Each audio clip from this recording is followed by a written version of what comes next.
నమస్తే, welcome back to Deepa TV news. నా పేరు అనూష. వార్తలోకి వెళితే, హన్మకొండ బస్టాండ్లో ఇబ్బందులకు గురవుతున్న ప్రయాణికులు. నిత్యం రద్దీగా ఉండే హన్మకొండ జిల్లాలోని ప్రధాన బస్టాండ్ ప్రాంగణంలో వర్షం కురుస్తున్నప్పుడు నీరు నిలిచి ప్రయాణికులు ఇబ్బందులకు గురవుతున్నారు. ఉమ్మడి వరంగల్ జిల్లాలో అత్యధిక ప్రాధాన్యత గల బస్టాండ్ మరియు అత్యంత ప్రయాణికుల రద్దీ గల బస్టాండ్ ప్రాంగణం ఇది. హన్మకొండ జిల్లా బస్టాండ్ ప్రాంగణంలో ప్రయాణికులు లోపలికి వెళ్లే దారిలో వర్షపు నీరు నిలిచి ప్రయాణికులను ఇబ్బందుకు గురిచేస్తుంది. నిత్యం వేలాది మంది ప్రయాణికులు ఇక్కడి నుండి రాకపోకలు చేస్తుంటారు. ముఖ్యంగా విద్యార్థులు ఇక్కడి వివిధ కాలేజీలకు మరియు ఉద్యోగులు వివిధ ఉద్యోగాలకు వెళ్తుంటారు. రాష్ట్రంలోనే అత్యధిక రద్దీ గల బస్ స్టేషన్లలో హన్మకొండ బస్టాండ్ ఒకటి. ఇదిలా ఉండగా బస్టాండ్ ప్రాంగణంలో లోపలికి వెళ్లే దారిలో నీరు నిలిచి అడుగు వేయాలంటేనే ప్రయాణికులు ఒకంత అసహనానికి గురవుతున్నారు.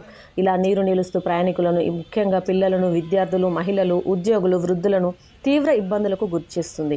ఇప్పటికైనా అధికారులు స్పందించి నీరు నిలవకుండా సత్వరమే చర్యలు తీసుకోవాలని ప్రయాణికులు కోరుతున్నారు.